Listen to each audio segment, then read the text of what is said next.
Hey, yo, man, I'm tired of these motherfucking NBA. Yo, everybody on this list, man, y'all on y'all last strike with me, okay? All right. I mean, I like some of you guys, man, but yo, you got to get your shit together. This shit is it's getting out of hand, man. All right.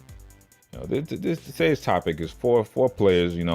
Basically they have put up or shut up seasons, meaning, nigga, you put up these dubs, you put up the end product. For one of these players, not necessarily just the dubs. You have to put up some stats as well, because everybody else has stats, but this nigga needs dubs purely, not purely, but dubs and stats. Um, so this is a put up, nigga, or you shut the fuck up and kick rocks. All right, put up or shut up. Now, first player, we're gonna start with Andrew Wiggins. With no more Jimmy Butler on the horizon in Minnesota, because Jimmy Butler just demanded a trade today. This 5-year, project is basically going to be coming to an end. All right. Minnesota, they're looking like a flat soda right now. I watched A-Wiggins play in Brooklyn last year live. It was very obvious. Dude was probably the most talented player on the court, easy, right? But he's just not aggressive, man. He was not aggressive in the right spots, and that team lacks leadership from the top down.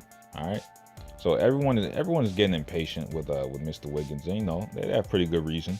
My man's getting paid about $30 million a year, and he was taken ahead of Joel Embiid, who is outplaying him right now, currently in their respective careers.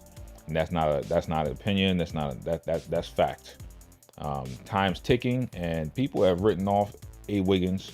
Basically written him off as an inefficient scorer, inefficient, unaggressive, mid-range scorer. He's got to get his head right for the season, man. Saw him play with a lot of heart in high school. I remember when I was watching his high school mixtapes and stuff, and his gameplay in high school. Dude was hungry, man. Maybe the money changed things. I hope he doesn't become the next OJ Mayo. OJ Mayo came into the league, had a lot of hype, played well for like a season or two, and then he just kept dropping off until where he is now, out of the league on drugs. God bless him. But hey, move on to the next one. We got Russell Westbrook.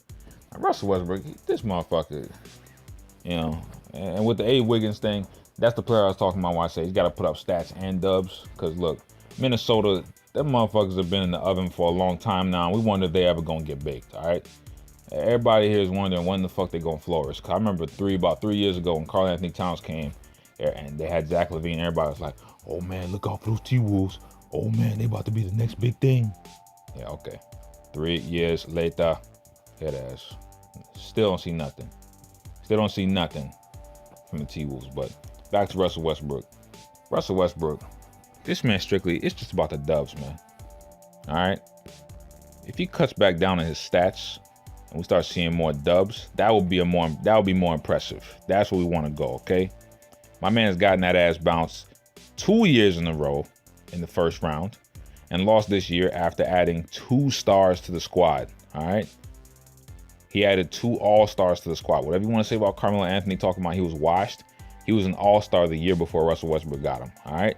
Don't want to hear it. He had, my man had 2 stars in a row now.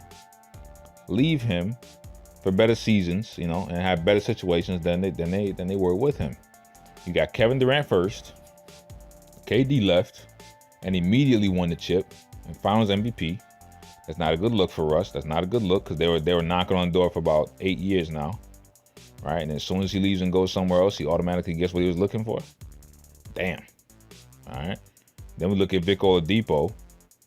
Vic, this man, his career looked like he was going to be a bust. That's what his shit looked like. He was a decent little player, but based off the hype around him, he disappointed.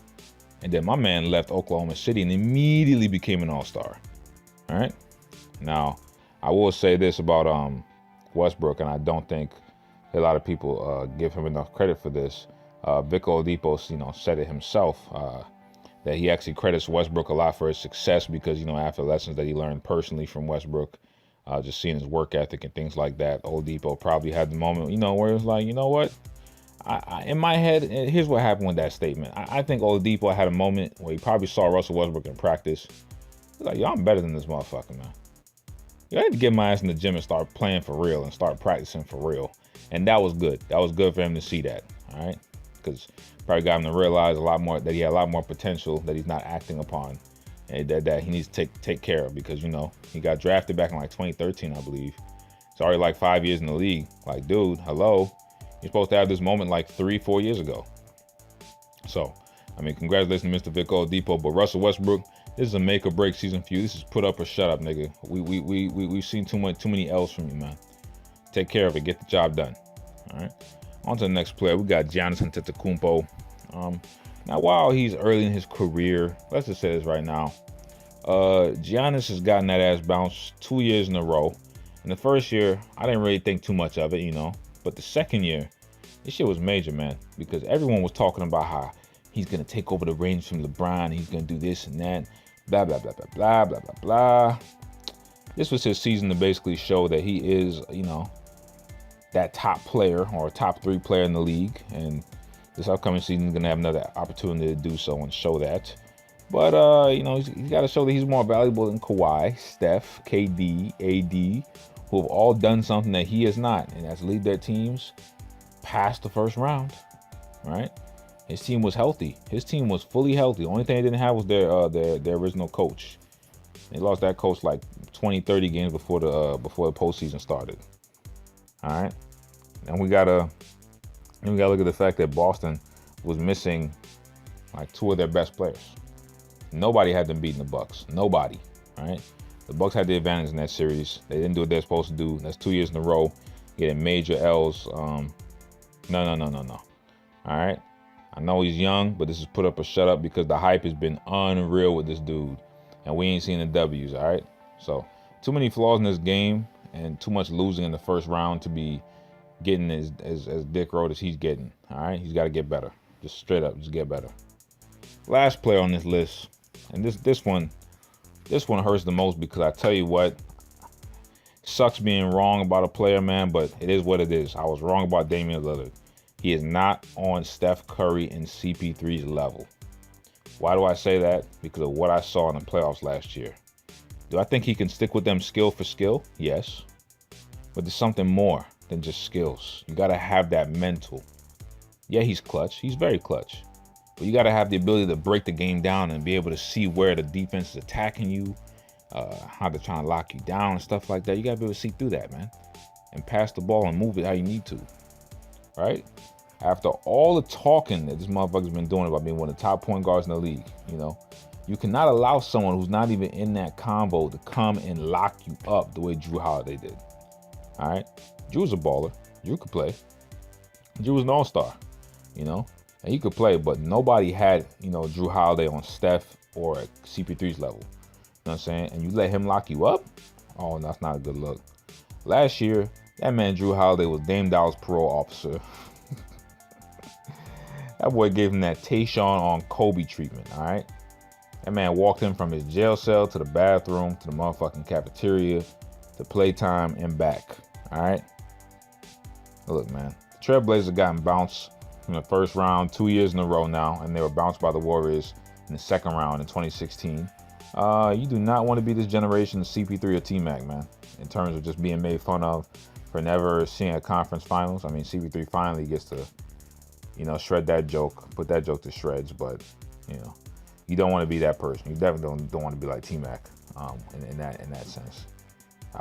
So, yeah, man, I think that D-Lil, he could win a chip, but not in that system.